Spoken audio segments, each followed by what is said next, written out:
So it turns out that Hamza is a fake natty. He's been lying to his audience for at least the last year and a half. I don't normally concern myself with random internet drama, but this was big enough and close enough to me that I think it warrants me making a video on it. I've watched Hamza on and off for the last couple of years, and generally I agree with most of his advice.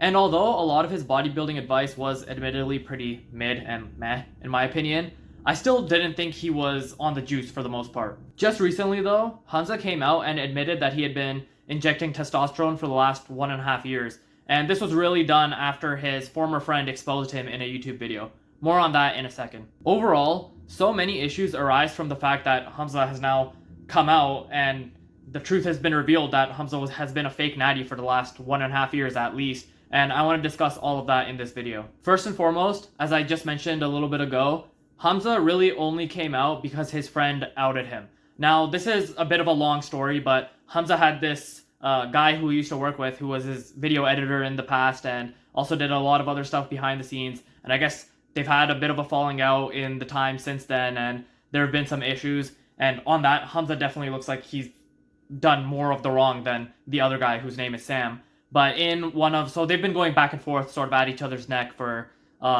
a month, I guess, one makes a video, then the other responds, typical internet drama kind of stuff, right? But in Sam's video, his most recent video, he basically alluded to the fact that Hamza was on steroids. My physique's fine, but I know that my physicality isn't my strength, so I don't obsess over it, and I also don't take steroids. Hamza started getting so many questions after that, and again, it was basically revealed, because obviously Sam had inside knowledge on Hamza's life, that yes, basically Hamza is on steroids, that Hamza must have just been like, alright, well shit, I guess I have to come out now. So it is really only after that he came out, and I don't think it's very, I guess you'd say, courageous of me or like wild of me to say that, or like speculate that Hamza would not have come out and admitted to his testosterone use for the last year and a half if it weren't for his friend exposing it. The only reason this ever came out is because his friend basically outed him. The second point I want to make, and this is really the biggest point of this whole saga of him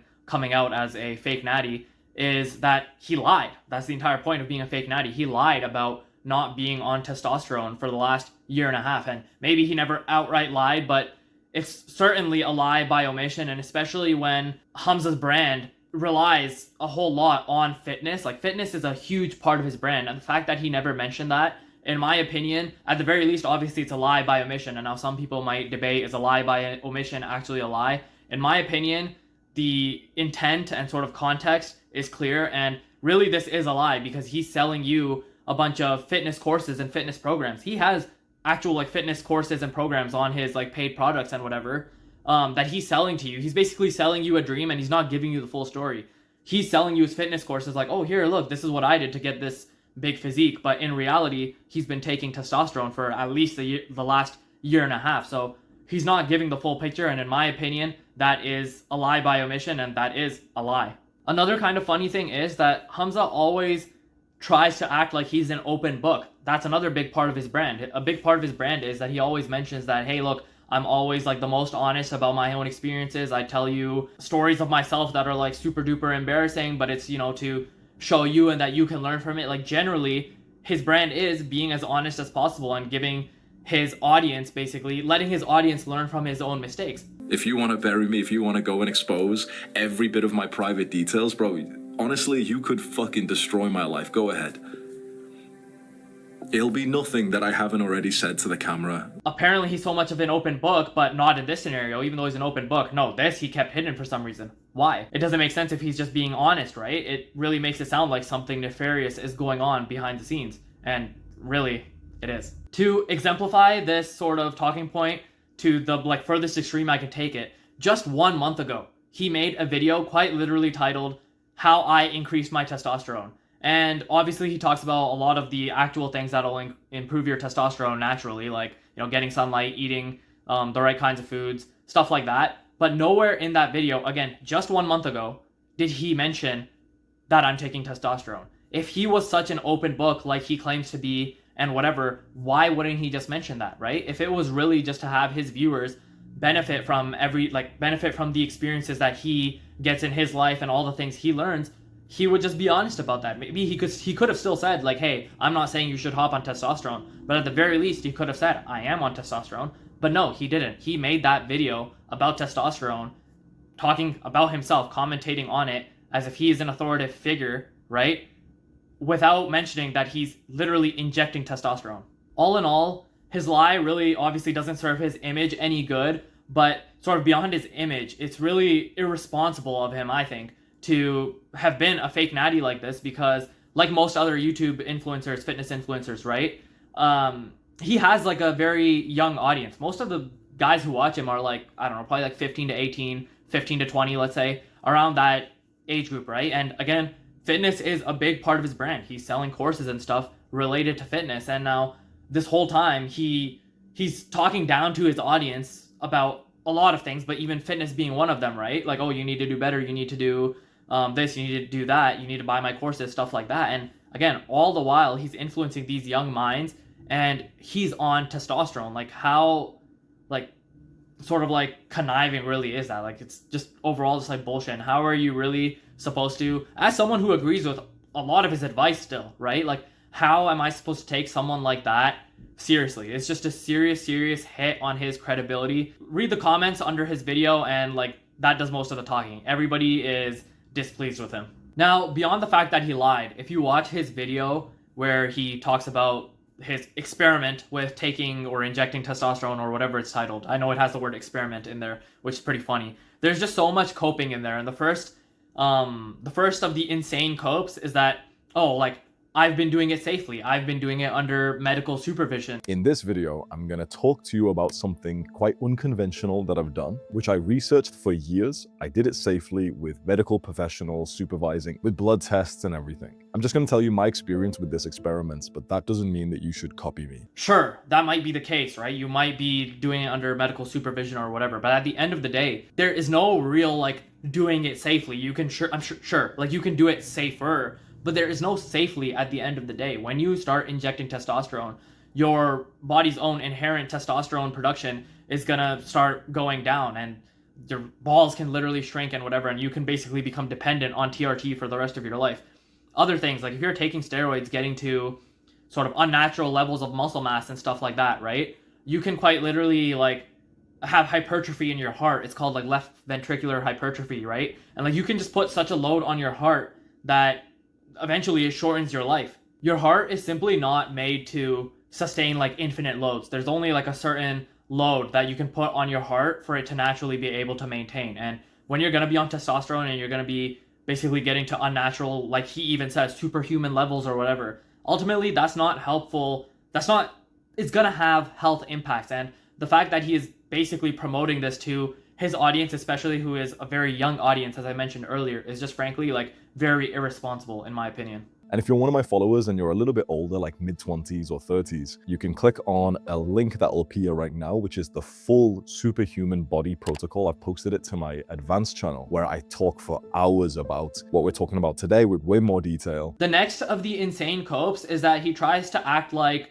he's not on steroids. He keeps saying like, oh, like it's just a little bit. In his video, he basically frames it as, oh, like here's my protocol and here is a steroid protocol, as if these are two different things. The protocol that I've always been on is 150 milligrams of testosterone per week. And I split that up into 2 doses. If you compare that to a standard bodybuilder's steroid cycle, it's very different. When someone hops on steroids, like they take a steroid cycle or what's called a steroid blast, they'll often take 3 to 4 times as much testosterone. And then they'll often take Deca, D-Bol, Tren, Anavar, and some other things as well. I've never done an actual steroid blast. All I've done is just stay on 150 milligrams of testosterone a week. Brother, okay, fine. Maybe you're not on like bodybuilder level where you're taking, I don't know, 600 milligrams, and then you're taking like, I don't know, Deca, Tren, whatever, all that other crap, right?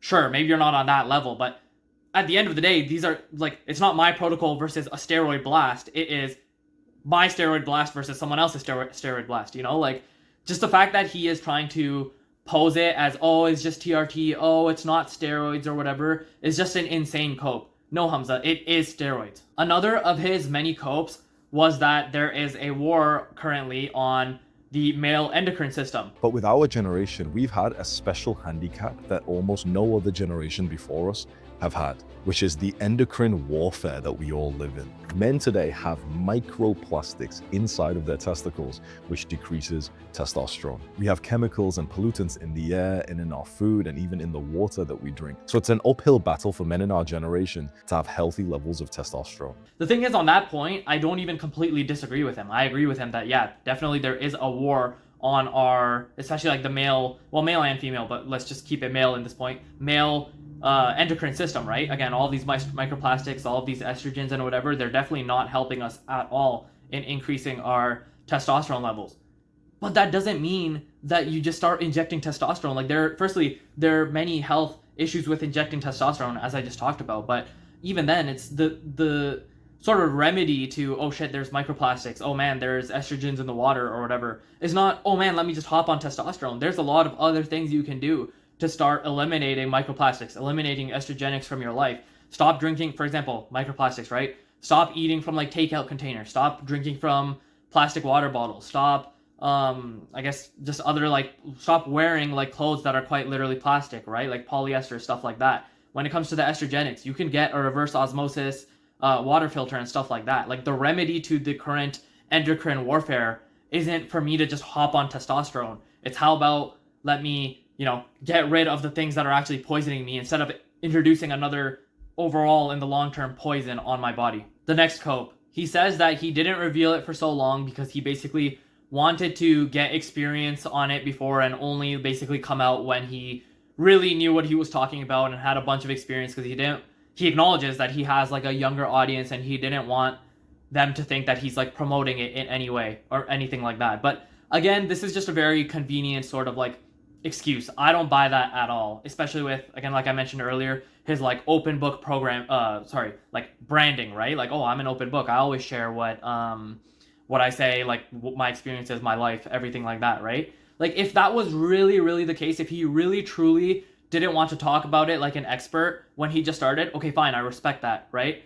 But at the same time, he could have still come out when he started and been like, hey guys, I'm starting to do this, I don't want anyone, like strictly I'm saying, anyone to take this as me promoting testosterone. I'm doing it as myself. Like, guys, look into it yourself. If he said something like that when he started and revealed it a year and a half ago, okay, fine, somewhat respect. But no, he hid this completely. He kept it completely under the rug. And again, today is just a convenient excuse to use experience and whatever as the reason why, when in reality, it just, like, he knows deep down, I'm sure he knows, that it wouldn't have been good for his public image. Now, the last of the copes, and maybe the biggest one of them all, is that at the end of his video, he says something along the lines of, quote unquote, I don't give a shit about being perceived as natty or not. So this means that as of the start of 2024, I'm no longer natural, and I'm actually completely okay with that. Because for me, my own personal values, this concept of like, are you natty or not? I've never really given a shit about it, because for me, I optimize for just the way that I feel like day to day. So, okay, Hamza, if you really didn't give a shit about being perceived as a natty or not, why'd you hide it for so long?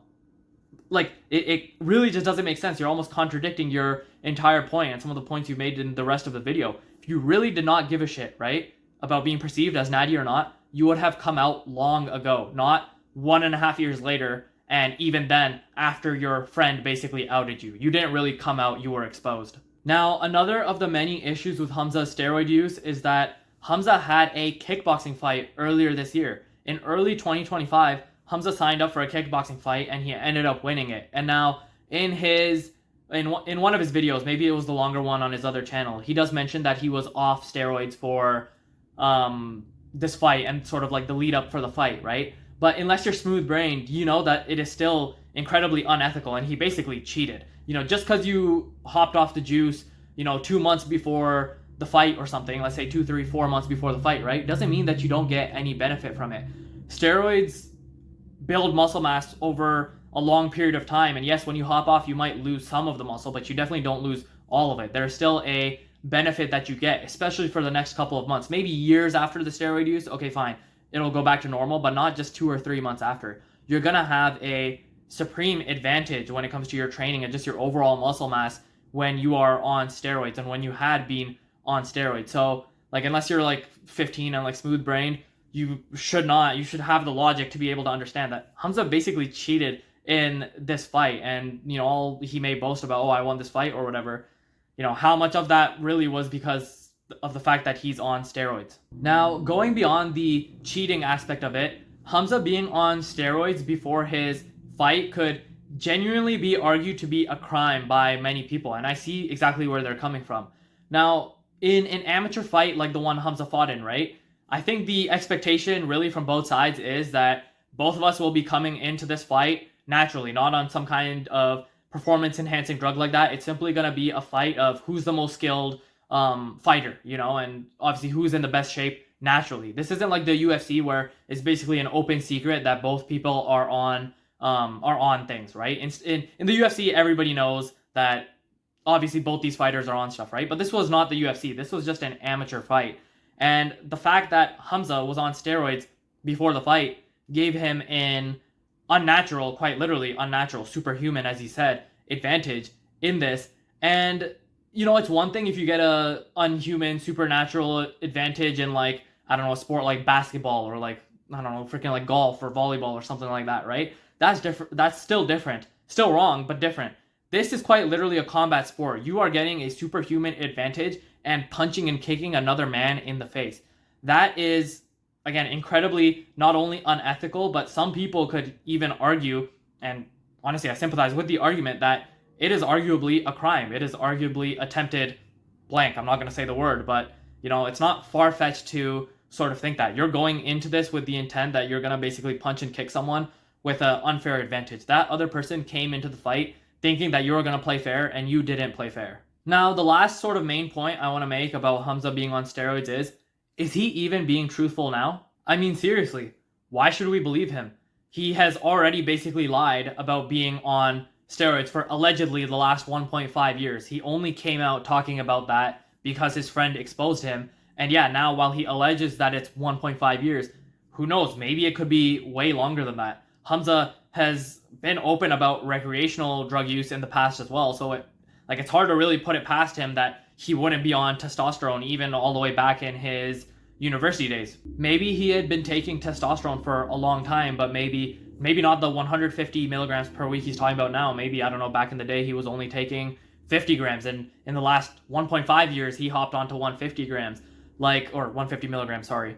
The overall point I'm trying to make is, don't just blindly believe him even now, because his track record isn't very truthful. He lied about it basically for the last year and a half, allegedly again. Who knows how long he could have actually been lying about it. Don't just take his word for it. To wrap this video up, I'm just going to talk a little bit about why I care.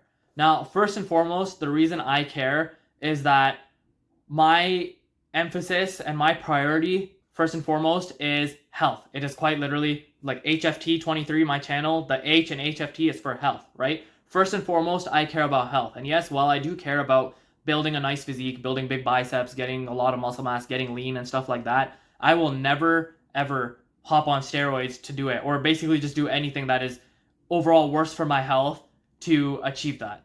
Secondly, as I mentioned earlier too, he has a young audience, and by hopping on testosterone, a lot of these young guys who see him as a role model, it's inevitable that they are going to basically be encouraged to hop on just because their idol, Hamza, is too. And again, he's downplaying the negative health impacts that injecting testosterone, and being on steroids can have. And in my opinion, that is just pretty overall unethical. And really, as a whole, it kind of just goes against the whole message that he's been preaching for a long time anyways.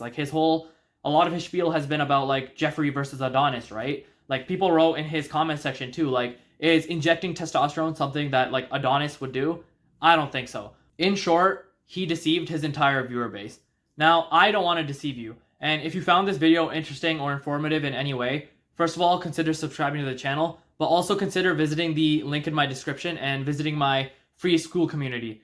In there, I have a free Skool course, which is called the Skinny to Jack Blueprint, where I talk about training, diet, and recovery advice that you need and is very important to help you build your dream physique. Obviously, because I focus on health, steroids and testosterone injections and whatever are not a part of it at all. I'm not looking to deceive you. My priority is first and foremost on health, so I'm going to allow you to build your dream physique in the healthiest way possible. So if that sounds interesting to you at all, again, visit the link in the description. It's completely free, win-win for both myself and you. And other than that, thanks for watching. Bye.